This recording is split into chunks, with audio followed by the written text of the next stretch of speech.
Hello friends, આપણે YouTube channel game changing સાયકોલોજીમાં આપ સૌનું હાર્દિક સ્વાગત છે। આજના વિડીયોમાં આપણે પ્રોબેશન ઓફિસર, ચીફ ઓફિસર તેમજ અન્ય સરકારી પરીક્ષાઓ માટે મનોવિજ્ઞાન જે પૂછાય છે તો એની ચર્ચા કરીશું। એ ઉપરાંત પ્રોબેશન ઓફિસર માટે જે નવો સિલેબસ જાહેર કરવામાં આવ્યો છે એ અંતર્ગત મનોવલણનું ચેપ્ટર છે। તો આજના વિડીયોમાં આપણે મનોવલણ ઘડતર પર અસર કરતા જે ઘટકો છે તો એની ચર્ચા કરીશું। આ વિડીયો નંબર 3 છે, એટલે અગાઉના તમે વિડીયો ન જોયા હોય તો જોઈ લેવા વિનંતી। એ ઉપરાંત પ્રોબેશન ઓફિસર માટે સાયકોલોજીના થિયરી બેઝ વિડીયો અને MCQ બેઝ વિડીયો પણ બનાવ્યા છે, એટલે તમે એ પણ ન જોયા હોય તો પ્લેલિસ્ટમાંથી તમે એ વિડીયો જોઈ શકો છો। તે ઉપરાંત જે વિદ્યાર્થીઓનું મનોવિજ્ઞાન છે એવા વિદ્યાર્થીઓ માટે GSET અને UGC નેટ માટે પણ આ વિડીયો અગત્યનો સાબિત થઈ શકે છે। તો આજના વિડીયોમાં આપણે મનોવલણ ઘડતર પર અસર કરતા ઘટકોની ચર્ચા કરીશું। મનોવલણ માનવ વર્તનને દિશા આપનારું મહત્વનું પરિબળ છે। જે આપણે અગાઉના વિડીયોમાં જોયું હતું, વિધાયક અને નિષેધક મનોવલણ જોવા મળે છે। તો મનોવલણ માનવ વર્તનને એટલે કે વ્યક્તિ જે પ્રકારનું વર્તન કરે છે તો એ વર્તનને દિશા આપનારું મહત્વનું પરિબળ કહી શકાય। માટે માનવ વર્તનને સમજવા માટે મનોવલણની સમજૂતી અનિવાર્ય છે, એટલે કે વ્યક્તિ જે વર્તન કરે છે તો એ વર્તન કરવા પાછળના કારણો કયા છે તો એ કારણમાં મનોવલણ પણ આવી શકે છે। એટલા માટે વ્યક્તિ અમુક પ્રકારનું અમુક પરિસ્થિતિમાં વર્તન કરે છે તો શા માટે કરે છે તો મનોવલણની સમજૂતી જાણવી અનિવાર્ય છે। મનોવલણને સમજવા માટે તે કેવી રીતે ઘડાય છે, એટલે કે વ્યક્તિમાં મનોવલણ ઘડાય છે તો એ કઈ રીતે ઘડાય છે, કેવી રીતે વિકાસ પામે છે, તેને અસર કરતા પરિબળો કયા છે વગેરે બાબતો સમજવી ખૂબ જ જરૂરી છે। મનોવલણો સંપાદિત એટલે કે શીખેલા છે। તો યાદ રાખવાનું છે મનોવલણ, અહીંથી MCQ પૂછાઈ શકે। મનોવલણ કેવા હોય છે તો મનોવલણ સંપાદિત એટલે કે શીખાયેલા હોય છે। સંપાદિત એટલે કે શીખવું। માનવી આજીવન પ્રત્યક્ષ કે પરોક્ષ રીતે શીખવાની ક્રિયામાંથી પસાર થાય છે, એટલે કે વ્યક્તિ આજીવન પ્રત્યક્ષ સીધી રીતે યા આડકતરી રીતે શીખવામાંથી ક્રિયા કરે છે અથવા તો શીખે છે। તે દરમિયાન વિવિધ લોકોના સંપર્કમાં આવે છે, તેમની સાથે પારસ્પરિક આંતરક્રિયા અને વિચાર વિનિમય કરે છે કે વ્યક્તિ પોતાના જીવનમાં અલગ અલગ વ્યક્તિઓ સાથે, અલગ અલગ સમાજના, અલગ અલગ ધર્મના લોકો સાથે સંપર્કમાં આવે છે, એમની સાથે આંતરક્રિયા વિચારોની આપ-લે કરે છે। એના કારણે એને જો વ્યક્તિને સારો અનુભવ થયો હોય તો એનું મનોવલણ વિધાયક ઘડાય છે। એ જ રીતે કોઈ વ્યક્તિ સાથે ખરાબ અનુભવ થયો હોય તો એ વ્યક્તિ સાથે એનું મનોવલણ નિષેધક જોવા મળે છે। લોકોના વર્તનનું મૂલ્યાંકન કરે છે અને સ્વીકૃત વર્તન તરફથી અને અસ્વીકૃત વર્તન વિરોધી વલણ ધીમે ધીમે વિકાસ પામે છે।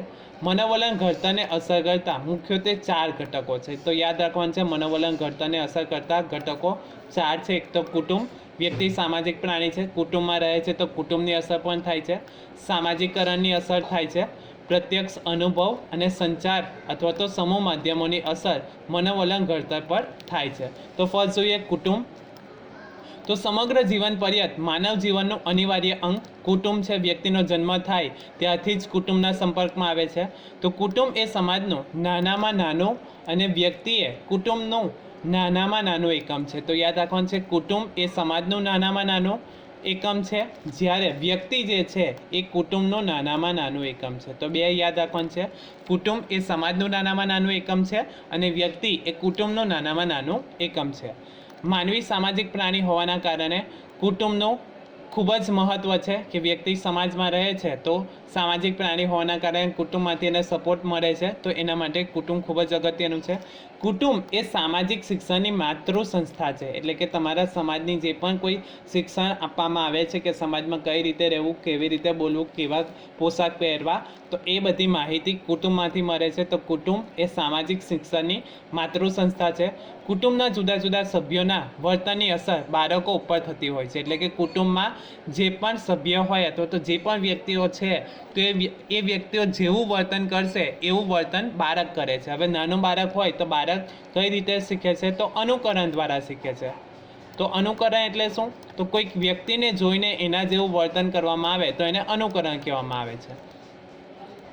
કુટુંબમાં દરેક વ્યક્તિની જુદી જુદી ભૂમિકા અને દરજ્જો હોય છે, તે પ્રમાણે વ્યક્તિ વર્તન કરે છે।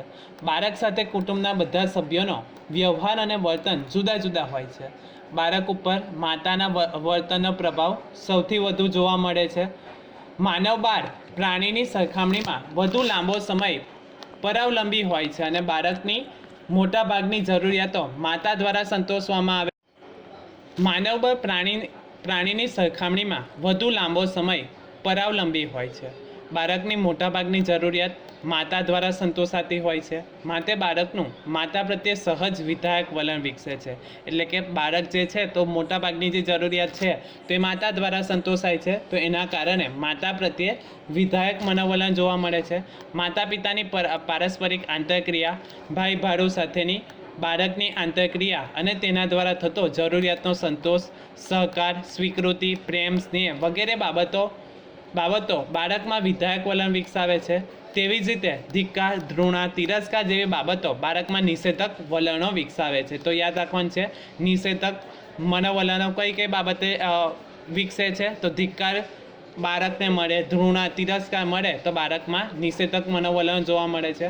પોતાના વર્તનને કુટુંબના અન્ય સભ્યો તરફથી મળતું પ્રબલન એ વિધાયક પણ હોઈ શકે અને નિષેધક મળે તો સ્વીકૃતિ કે અસ્વીકૃતિની મનોવલણ ઘડતરને અસર કરે છે. માતા પિતાના ગુસ્સાનો ભોગ બનનાર બાળકને જો દાદા દાદી પોતાની પાસે લઈ લે અને માતા પિતાને ઠપકો આપે તો બાળકમાં દાદા દાદી પ્રત્યે વિધાયક અને માતા અથવા તો મા બાપ જે છે તો એના પ્રત્યે નિષેધક વલણ વિકસાવે છે. તો મનોવલણ ઘડતરને અસર કરતું એક પરિબળ છે કુટુંબ.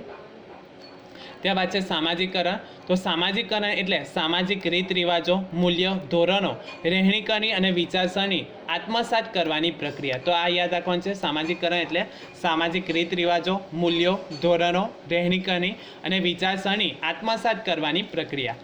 જન્મથી મૃત્યુ સુધી સામાજિકરણની પ્રક્રિયા દ્વારા માનવીનું સામાજિક ઘડતર થાય છે. સમાજમાં રહે છે તો એના કારણે જન્મથી મૃત્યુ સુધી સામાજિકરણની પ્રક્રિયા દ્વારા માનવીનું સામાજિક ઘડતર થાય છે. સામાજિકરણ એ આજીવન ચાલતી શિક્ષણ પ્રક્રિયા છે. એટલે કે સમાજમાંથી પણ આપણને ઘણી બધી માહિતી મળે છે. દરેક સમાજનું સામાજિક માળખું અલગ અલગ હોવાથી એક જ સમાજમાં પણ જુદી જુદી વ્યક્તિનું સામાજિકરણ અલગ અલગ હોય છે. વિવિધ સમાજો વચ્ચે થતી પારસ્પરિક આંતરક્રિયાને કારણે સામાજિકરણની પ્રક્રિયામાં ઝડપથી પરિવર્તન આવે છે.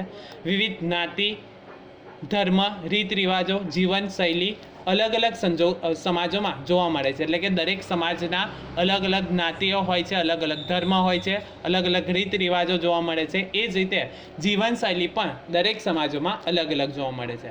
તે પ્રમાણે બાળકનું સામાજિકરણ થાય છે. એટલે કે વ્યક્તિ અમુક પ્રકારનું વર્તન કરે છે, અમુક પ્રકારના કપડાં પહેરે છે અથવા તો અમુક પ્રકારનો ખોરાક ખાય છે તો એની અસર શા માટે થાય છે? તો સમાજમાં રહે છે તો એની અસર વ્યક્તિ ઉપર થાય છે.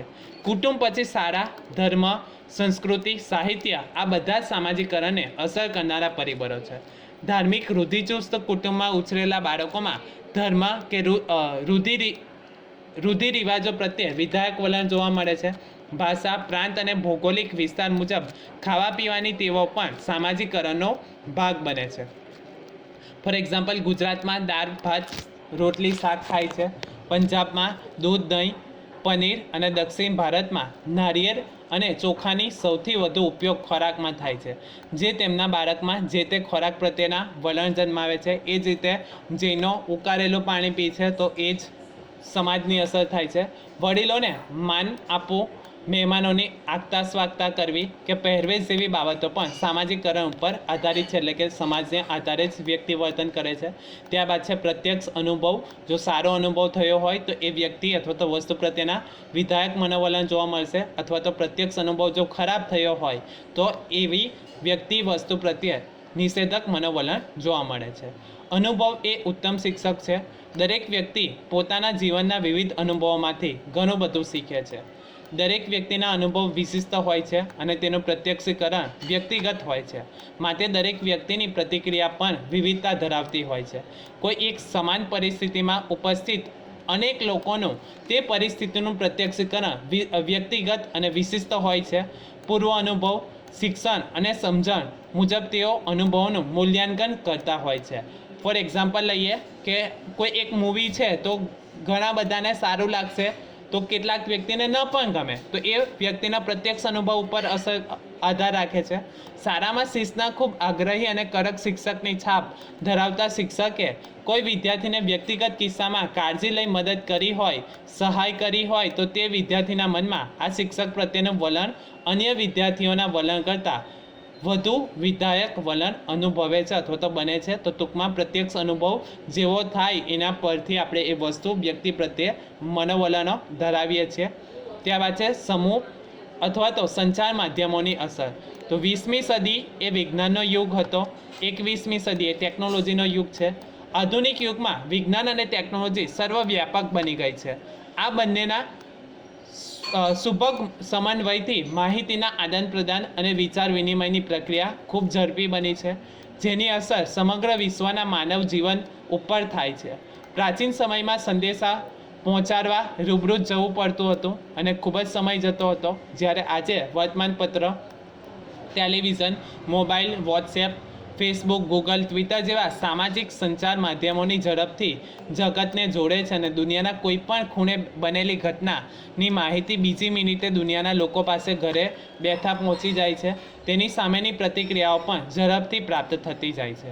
ઉત્તરાખંડમાં આવેલા પૂરમાં મિલિટરીના જવાનોએ પૂરમાં ફસાયેલા લોકોને કરેલ મદદનું પ્રસારણ જોઈ યુવા પેઢી આર્મી પ્રત્યેના મનોવલણો વધુ વિધાયક બને છે. ટૂંકમાં સંચાર સમૂહ માધ્યમોમાં જે આપણે જોઈએ છીએ તો એના પરથી પણ આપણા મનોવલણો ઉપર એની અસર થાય છે. સરકારી યોજનાના પ્રચાર માટે પ્રસારણ થયા કરતું હોય ત્યારે લોકોમાં સરકાર પ્રત્યે વિધાયક વલણ જોવા મળે.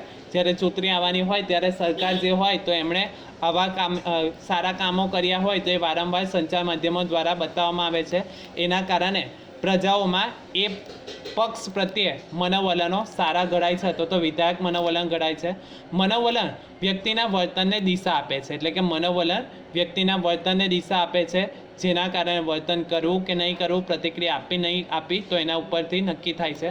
સામાજિક વિકાસમાં આવા વલણો વિધાયક અને નિષેધક અસરો જન્માવે છે.